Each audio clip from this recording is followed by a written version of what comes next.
Morning, beautiful morning, blissful morning, spiritual morning. Good morning sorry, good morning. ओहो पप्पू, ओ मेरी पगड़ी के रंग जैसे तूने इतनी फर्स्ट क्लास शर्ट पहनी है, क्या चमक दमक रहा है तू। ओ कितने जा रहे हैं? अरे भाई सोडी, कभी भी बुलावा आ सकता है, इसलिए मैं हमेशा तैयार रहता हूँ। ओ करेक्ट क्या पप्पू, ओ बुलावा कभी भी आ सकता है। आजकल जिंदगी का कोई भरोसा नहीं है। ओह भाई सोडी, मैं उस बुलावे की बात नहीं कर रहा हूँ, शादी के लिए आने वाले रिश्ते के बुलावे की बात कर रहा हूँ। मुसीबत हमेशा अचानक आती है, इसलिए इंसान को हमेशा चौकन्ना और सतर्क रहना चाहिए। क्या बात है, परफेक्ट। मुसीबत हमेशा अचानक आती है, इसलिए इंसान को हमेशा चौकन्ना और सतर्क रहना चाहिए। सोडी, मेरी शादी के लिए आने वाले रिश्ते को तो मुसीबत कह रहा है? ओ नाना पप्पू, और शादी तो बहुत अच्छी चीज है। और उधर देख, और पिरू ने क्या फर्स्ट क्लास अफलातून सुविचार लिखा है। और पिरू क्या बढ़िया सुविचार लिखा है यार, मजा आ गया, दिल खुश कर देता। Good morning, good morning, good morning, good morning. क्या बढ़िया, एकदम नेगेटिव सुविचार है। भिड़े, तू कब से नेगेटिव सुविचार लिखने लगा? पोपटलाल, ठीक से पढ़ो, ये सुविचार नेगेटिव नहीं है। मतलब भले ही बाहर से पढ़ने में नेगेटिव लग रहा हो, लेकिन अंदर से इस विचार में काफी पॉजिटिविटी है। ओ भाई भिड़े, ये अंदर बाहर समझने का टाइम किसके पास है? तूने खुला खुला लिखा है कि मुसीबत हमेशा अचानक आती है और मुसीबत नेगेटिव होती है कि नहीं सोडी? करेक्ट है पप्पू। पिरू, पप्पू की बात में दम है। अरे कसला दम है? दम है। भिड़े, तू एक शिक्षक होने के बावजूद अंधश्रद्धा और अफवाह को समाज में फैलाकर लोगों को डरा रहा है, खौफ पैदा कर रहा है। पोपटलाल, सुविचार में अंधश्रद्धा और अफवाह फैलाने की बात कहाँ से आ गई भाई? मैं खुद अंधश्रद्धा और अफवाह फैलाने का विरोधी हूँ। भिड़े, तू किसका विरोधी है ये मैंने नहीं पूछा। तूने जो सुविचार लिखा है मैं उसका विरोध कर रहा हूँ। ये सुविचार नकारात्मक है, नेगेटिव है, इसलिए इसे अभी के अभी कैंसिल करो। Cancel cancel cancel. पोपटलाल, अरे भाई सुविचार को ठीक से पढ़ो, शांति से समझो, इसके एक एक शब्द की गहराई को समझो। मैं समझा क्या लिखा है मैंने। मुसीबत हमेशा अचानक आती है, इसलिए इंसान को हमेशा चौकन्ना और सतर्क रहना चाहिए। पोपटलाल, मुसीबत के कई मायने होते हैं। मुसीबत यानी अड़चन, कठिनाई, टेंशन, परीक्षा। मुसीबत का दूसरा अर्थ चुनौती भी हो सकता है, और चुनौती भी कई प्रकार की होती है। यानी कि इंसान के जीवन में कहीं भी, कभी भी, किसी भी मोड़ पे मुसीबत आ सकती है, इसीलिए इंसान को हमेशा चौकन्ना और सतर्क रहना चाहिए। आई बात समझ में? माल है पिरू, तू तो सवेरे सवेरे हमारी क्लास लेने लग गया यार। और नहीं तो क्या। तो भाई क्लास छूट गई, आप लोग जाइए जाइए। Thank you. अरे सॉरी, मैं तो पोपटलाल को सरल शब्दों में समझाने की कोशिश कर रहा था। पोपटलाल, एक भी छाता दो। क्यों? अरे दो, एक मिनट। अभी जैसे पोपटलाल बारिश के सीजन में बारिश ना होते हुए भी छाता लेकर निकलता है, इसका मतलब क्या हुआ? वो आने वाली मुसीबत के लिए तैयार है। ओ पिरो, ओ बारिश का सीजन ना हो तो भी पप्पू छाता लेके निकलता है, तो इसका मतलब मुसीबत के लिए पप्पू डबल तैयार है। वो घंटी बज रही है, पप्पू फोन चेक कर। हेलो। हेलो, क्या मैं पोपटलाल जी से बात कर रही हूँ? जी, आप तूफान एक्सप्रेस के वरिष्ठ युवा पत्रकार पोपटलाल से ही बात कर रही है। आप कौन? जी मैं लता, मैच मेकिंग मैरिज ब्यूरो से बोल रही हूँ। क्या? मैच मेकिंग मैरिज ब्यूरो से फोन है? अरे वाह। जी जी जी, कहिए लता जी। पोपटलाल जी, क्या आप अभी अर्जेंट हमारे ऑफिस में आकर हमसे मिल सकते हैं? हाँ, बिल्कुल आ सकता हूँ। थैंक यू पोपटलाल जी, हम आपका इंतजार करेंगे। नहीं नहीं, आपको इंतजार नहीं करवाऊंगा, बस मैं पहुंच ही रहा हूँ। चल चल चल भिड़े, जल्दी से अपना स्कूटर निकाल। अचानक क्या हुआ? कहाँ जाना है? अरे मैच मेकिंग मैरिज ब्यूरो वालों ने अर्जेंट बुलाया है, तू जल्दी से चाबी निकाल और स्कूटर चालू कर। चल चल चल चल। अरे सुन तो। ओ पिरो, पप्पू अभी तेरी नहीं सुनने वाला। ये तो छाता खोल के बैठ भी गया। ये तो तेरे स्कूटर पे ऐसे बैठ गया है जैसे शादी की घोड़ी पे चढ़ गया हो। अरे भाई भिड़े, जल्दी कर, लेट हो रहा है। हाँ, मुसीबत है। मुसीबत हमेशा अचानक आती है, इसलिए इंसान को हमेशा चौकन्ना और सतर्क रहना चाहिए। मेरा सुविचार मेरे ही गले में अटक गया। आजा आजा।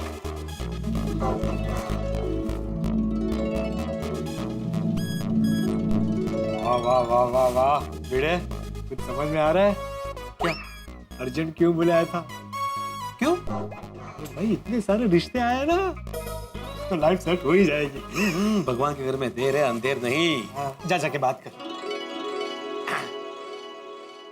एक्सक्यूज मी, आपने अभी भी पत्रकार पोपटलाल जी को फोन किया था ना? जी हाँ, तो आप ही हैं पत्रकार पोपटलाल? नहीं नहीं नहीं नहीं, मैं गोल्डन क्रो अवार्ड विनर वरिष्ठ युवा पत्रकार पोपटलाल। ये मेरे पड़ोसी हैं, मेरे खास दोस्त, मेरे साथ आए हैं, मेरे बड़े भाई जैसे हैं। मैं आत्माराम तुकाराम भिड़े, गोकुलधाम सोसाइटी का एकमेव सेक्रेटरी, ओ, और मैं पेशे से शिक्षक हूँ। ओ अच्छा, तो ये लीजिए। ये क्या है? ये मैरिज ब्यूरो का रजिस्ट्रेशन फॉर्म है। अरे नहीं नहीं, मेरी शादी तो हो चुकी है। हाँ, मेरी तो बेटी भी है, सोनू। अच्छा, तो बेटी का रजिस्ट्रेशन कराना है? अरे अरे उनको किसी के लिए फॉर्म नहीं भरना है, उनकी बेटी अभी बहुत छोटी है। हाँ। मैं कुंवारा हूँ, ये मेरे साथ आया, मैंने बताया ना। हाँ। इनमें से मुझे पहले किसको मिलना है? लेकिन आपको इनसे क्यों मिलना है? रिश्ते के लिए। भाई मिलेंगे तभी बात आगे बढ़ेगी ना। सॉरी पोपटलाल जी, हमने आपको यहाँ रिश्ते के लिए नहीं बुलाया है। तो दरअसल आपकी मेंबरशिप पिछले 8 दिन से डीएक्टिवेट हो गई है। अगर आपको अपना अकाउंट चालू रखना है तो मेंबरशिप रिन्यू करनी होगी। अब समझ गए पोपटलाल? क्या? इतने अर्जेंट में क्यों बुलाया? अच्छा बताइए कितना भरना है? 5,000 रुपए। 5,000? आहिस्ता बोलो सब। सिर्फ 5,000? पिछले साल तो 3,000 थे ना, एक साल में आपने 2,000 बढ़ा दिए, किस हिसाब से? लाइफ इंश्योरेंस में कैसे? जैसे जैसे उम्र बढ़ती है वैसे प्रीमियम बढ़ता है। वैसे शादी के मामले में जैसे जैसे कैंडिडेट की उम्र बढ़ती है वैसे हमारा काम बढ़ता है, और उनके लिए रिश्ता ढूंढने में हमें ज्यादा मेहनत करनी पड़ती है। तो मतलब अगले साल 7,000 भरने पड़ेंगे? नहीं, जस्ट एक कैलकुलेशन। वैसे ये ठीक नहीं है मैडम। पिछले एक साल में आपके मैरिज ब्यूरो से मुझे एक भी कॉल नहीं आई, आपने एक भी मीटिंग नहीं कराई, और अब एक साल में सीधा 2,000 बढ़ा दिया, 3,000 से 5,000। देखिए, पिछले एक साल में तकरीबन 18 से 20 लड़कियों के घर वालों को हमने आपका बायोडाटा भेजा था, लेकिन किसी का पॉजिटिव रिप्लाई नहीं आया, तो हम कैसे आपकी मुलाकात किसी से भी करवा सकते हैं? अरे भाई, जब आप जोड़ी नहीं बना सकते तो फीस किस चीज की लेते हैं? अरे पोपटलाल शांत हो जाओ भाई। अरे क्या शांत हो जाओ भाई, जो गलत है वो गलत है। शांत हो जाओ, यहाँ पे काफी सारे रिश्ते हैं। तो क्या हुआ, एक भी रिश्ता मेरे लिए नहीं आया? देखिए पोपटलाल जी, अगर आपको अपनी मेंबरशिप रिन्यू नहीं करवानी है तो हमारी तरफ से कोई जबरदस्ती नहीं है। हम हमारे डेटा से आपका नाम डिलीट कर देंगे और आगे से आपका बायोडाटा किसी भी लड़की वालों को नहीं भेजेंगे। नहीं नहीं नहीं नहीं नहीं नहीं, आप तो नाराज हो गई। देखिए, मेरे कहने का मतलब ये था कि मेरी मेंबरशिप 8 दिन पहले एक्सपायर हुई थी, तो आपको 8 दिन पहले कॉल करना चाहिए था ना। इन 8 दिनों में पता नहीं कितने रिश्ते आकर गए होंगे। कोई बात नहीं, आप मेरा अकाउंट बिंदास रिन्यू कर दीजिए। ओके। इतना पे करना है? 5,000। इतना कैश तो नहीं होगा, मैं कार्ड से पे कर देता हूँ। सॉरी सर, मशीन खराब है। अरे बाप रे, तो अभी चलो। अरे 1 मिनट बेटे, मेरे पास 2,000 है, तेरे पास कितना है? मेरे पास मुश्किल से 1,000 ही है बस। 1,000 है बस ये। अच्छा, अरे उधर अंदर देखना, अंदर रखे होंगे तूने। हाँ मतलब है 500 है। हाँ। और ये क्या है? वो इमरजेंसी के लिए रखे थे मैंने पोपटलाल। कोई बात नहीं भाई, ये भी इमरजेंसी है ना। कितने हुए? लेकिन फिर भी 4,000 हुए। एक काम करते हैं ना, कल आते हैं ना। अरे क्या कल आते हैं भाई, 24 घंटे में 24 लड़कियों के रिश्ते आ सकते हैं। वाह, एक साल में नहीं आ रही, 24 घंटे में 24 लड़कियां आएंगी। अभी क्या करना है फिर? 1,000 कहाँ से आएंगे? 1 मिनट,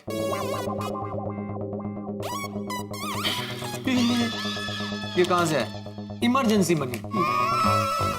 मैडम ये लीजिए, ये हो गए आपके पूरे 5,000। अकाउंट रिन्यू कर दीजिए। Okay sir. सर आप वहाँ से अपनी रिसिप्ट ले लीजिए।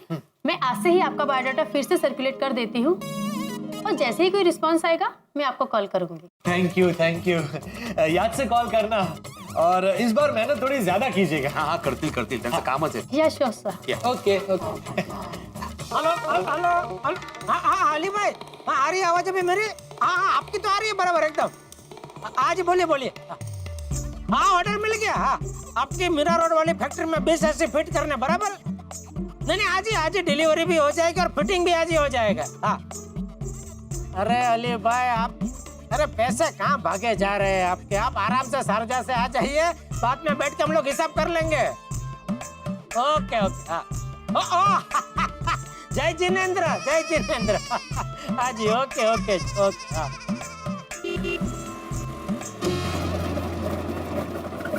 अरे ये दोनों सुबह सुबह कहाँ से आ रहे हैं?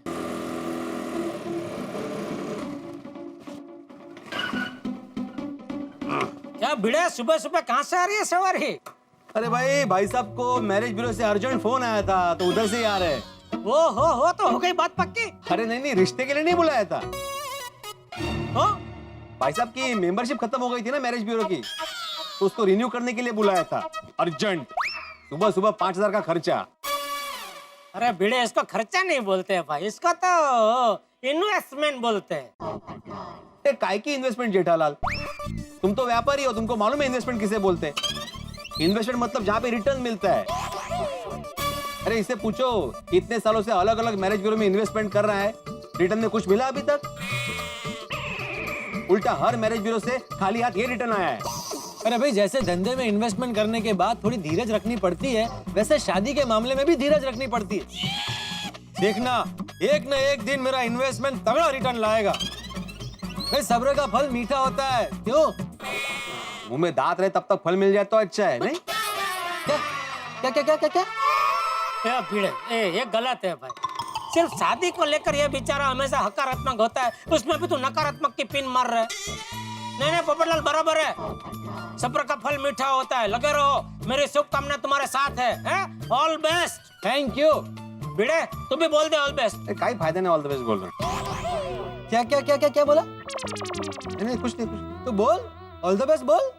क्या है ना, सब लोग मुझे बार बार ऑल द बेस्ट बोलते रहेंगे ना, तो मेरे आसपास पॉजिटिविटी का लेयर क्रिएट होगा और मेरे जीवन में पॉजिटिव चीजें होती रहेंगी, समझा? हो समझ। समझा? फिर भी ऑल द बेस्ट नहीं बोल रहा? अरे ठीक है, मैं आत्माराम तुकाराम भिड़े, गोकुलधाम सोसाइटी का एकमेव सेक्रेटरी, तुम्हारे लिए दिल से प्रार्थना, शुभेच्छा, गुजारिश, दुआ करता हूँ कि जल्द से जल्द तुम्हें एक सुंदर सुशील संस्कारी पत्नी का साथ मिले और जल्दी ही शीघ्र तुरंत ताबड़तोड़ फास्ट तुम्हारे शादी का सपना, इच्छा, गुजारिश पूरी हो जाए। इतना सब कुछ बोला लेकिन ऑल द बेस्ट नहीं बोला। अरे ऑल द बेस्ट। अरे भाई, एहसान कर रहा है, ऐसे बोलने की जरूरत नहीं है। अगर बोलना है ऑल द बेस्ट तो दिल से बोल। ये काय माणूस है, मागेच लागलाय हा। चलो भाई, हो मैं चलता हूँ, मुझे दुकान जाने के लिए लेट हो रहा है। अरे बोल देना सीधा ऑल बेस्ट भाई। भाई मुझे भी लेट हो रहा है, हाँ बाद में बोलता हूँ। ओके, अरे ऑल द बेस्ट बोलो। बोला ना ऑल द बेस्ट, कितनी बार बोलूं अभी ऑल द बेस्ट? ओके। चल भाई दया, जल्दी चाय नाश्ता। चाय नाश्ता? अरे दया, आई। अरे चाय नाश्ता कहाँ है? बस आप 2 मिनट बैठिए, मैं फटाफट आपके लिए चाय नाश्ता बना कर लाती हूँ। बना कर लाती हूँ? तो अब तक क्या कर रही थी तू? अरे वो टप्पू को कॉलेज जाने में लेट हो रहा था ना, तो उसकी तैयारी करने में, आपकी चाय नाश्ते की तैयारी करने में मुझे देरी हो गई। अभी तेरी देरी की वजह से मुझे दुकान जाने में देरी हो जाएगी, उसका क्या? अरे वाह टप्पू के पापा, आपने मेरी देरी के साथ आपकी देरी को मिलाकर देरी की छुक गाड़ी बना दी। चल अब ये देरी बंद कर, फटाफट चाय नाश्ता लेके आ जल्दी। क्या टप्पू के पापा, हमेशा आप जल्दी करते रहते हैं। आज तो थोड़ी देरी हो जाने दो। टप्पू के पापा, आज एक दिन के लिए आप थोड़ी देरी से दुकान जाएंगे तो कौन सा पहाड़ टूटने वाला है? मेरे देरी कुमार। सासू माँ रिटायर हो गए? किस चीज से? मेरे नए नाम रखने के व्यवसाय से। नहीं, क्यों ऐसा पूछ रहे हैं? नहीं, अभी आपने मेरा नया नाम रखा ना, इसलिए। नहीं, हो तो बस ऐसे ही प्यार से, मेरे देरी कुमार। अच्छा, तो मेरी देरी कुमारी, आज दुकान देर से भेज के आप आज इस देरी कुमार से घर पे क्या क्या करवाना चाहते हैं? झाड़ू, पोछा, बर्तन, घर की साफ सफाई में से कुछ नहीं। हाँ तो आइए हैं? आइए ना, अरे कहाँ? ओहो आइए आइए। ओह अच्छा यहाँ सिर्फ आप और मैं इस हिचके पे बैठ के आए ने थोड़ी देर हिचेंगे। ओहो जब से घर में नया हिचका आया है हिचकने का बहुत मन कर रहा है मेरी हिचकड़ी। नए घर में हिचना बड़ा नहीं है। हाँ वो भी है। हाँ फिर चल थोड़ी देर हिचकते हैं। नए घर में हिच जाने दो। मम्मी हाँ हाँ बेटा। हाय पापा। बराबर है बैठ सकती है तू बराबर है। हाँ मम्मी हाँ, मैं बेटा। कॉलेज के लिए निकल रहा हूँ। हाँ हाँ हाँ बेटा, बहुत अच्छी तरह से पढ़ाई करना दिक्का। हाँ मम्मी। हाँ बेटा अच्छी तरह से पढ़ाई करना और कॉलेज जाके मम्मी का पापा का और दादाजी का नाम रोशन करना। हाँ पापा जरूर करूंगा। 1000 रुपए दीजिए ना। बेटा 1000 रुपए में नाम रोशन हो जाएगा। नहीं मम्मी 1000 रुपए नाम रोशन करने के लिए नहीं अपने खर्च के लिए मांग रहा हूँ। पता है मुझे बेटा, मजाक कर रही हो। ओ मजाक। एक मिनट शांति। अरे भाई तुझे पिछले हफ्ते तो 1000 रुपया दिया था फिर से 1000 रुपया क्यों चाहिए? पापा वो तो खर्च हो गए।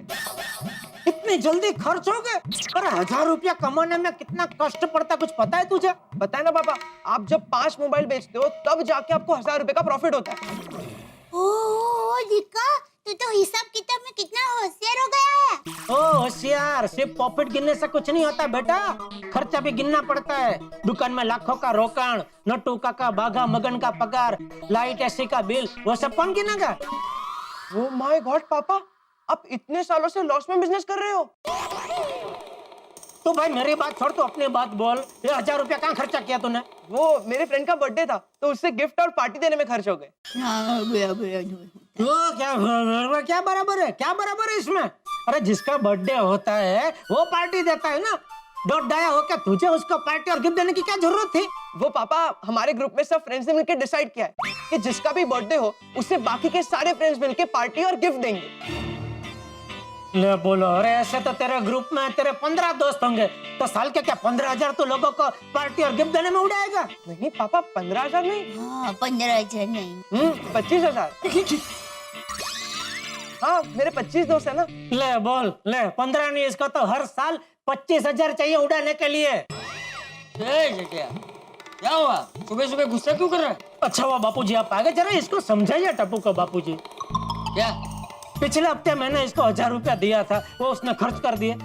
अभी और 1000 रुपया चाहिए, हिसाब मांगता हूँ तो बोल रहे हैं खर्च हो गए। टप्पू बेटा ये तो गलत बात है, हिसाब तो देना ही चाहिए। तो बचपन में मैं मेले में जाता था, बापूजी मुझे पावली देते थे, उसका भी मैं पाई पाई का हिसाब देता था बापूजी को। क्यों बापूजी? हाँ बराबर। और अगर मुझसे फिजूल की एक पाई भी खर्च हो जाती थी तो बापूजी बराबर हिसाब लेते थे। एक बार याद है बापूजी, वो मैं मेले से 2 अलग अलग कलर की पिपुड़ी लेके आया था तो आपने मेरी कैसी पिपुड़ी बजा दी थी। मेरा मतलब है कितना डांटा था मुझे। हाँ याद है याद। नहीं मतलब पहले डांटा था लेकिन फिर प्यार से समझाया कि देख बेटा तू भले अलग अलग कलर की 2 पिपुड़ी लेके आया लेकिन इसका कोई फायदा नहीं है बेटा, क्योंकि इसमें से आवाज तो एक ही सरीका आने वाला है, तो ये तो फिजूल खर्च हो गया ना। तो ऐसे तू भी सब फिजूल खर्च बंद कर और कॉलेज में जाकर सिर्फ पढ़ाई पे ध्यान दे। नहीं बापूजी? हाँ बराबर। टपुड़ा जेठिया सही कह रहा है। थैंक यू बापूजी। हाँ और टप्पू बेटा तुझे तो पता है ना कितनी मगजमारी और कितनी मेहनत के बाद तुझे इस कॉलेज में एडमिशन मिला है, हैं? तो बेटा ऐसा पार्टी बार्टी गिफ्ट विफ्ट छोड़ के सिर्फ पढ़ाई में ध्यान दे बेटा। पापा पढ़ाई पर तो ध्यान दे ही रहा हूँ। अरे भाई तो सामने मत बोल, जो बोल रहा हूँ सिर्फ सुन। खबरदार जो कॉलेज से तेरी कोई भी शिकायत आई है तो। शिकायत क्यों आएगी पापा? अरे फिर तू सामने बोल रहा है शिकायत क्यों आएगी? क्योंकि बचपन से मस्ती करना तेरी गड़थूथी में है, मतलब तेरे स्वभाव में है। इसलिए खबरदार जो कॉलेज से तेरी कोई भी शिकायत आई है तो। अगर कोई शिकायत आई तो बापूजी के सामने कह रहा हूँ, मैं तेरा सब खर्चा पानी बंद कर दूंगा, कॉलेज भी बंद कर दूंगा और तुझे सीधा दुकान पर बिठा दूंगा। मेरे परम मित्र जेठालाल ने अपने पुत्र टप्पू को पैसे की कीमत समझाई और साथ में उसे किस तरह से खर्च किया जाए ये भी सीख दी। और उसके अलावा एक बहुत बड़ी वार्निंग भी दी है कि अब कॉलेज से कोई शिकायत आई तो वो उसे दुकान पे बिठा दे। हर माँ बाप को ये लगता है कि उनका बच्चा शरारतों का एक संदूक है। हर माँ बाप बच्चे को इसलिए डांटते हैं ताकि वो सुधर जाए, पढ़ाई में ध्यान दे, और यही जेठालाल ने भी किया।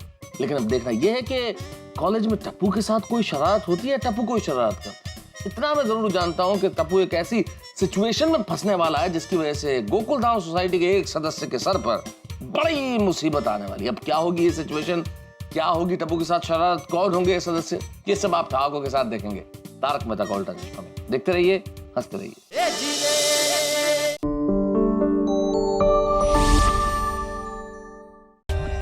For more updates, subscribe to our channel, click the show links and enjoy watching the videos.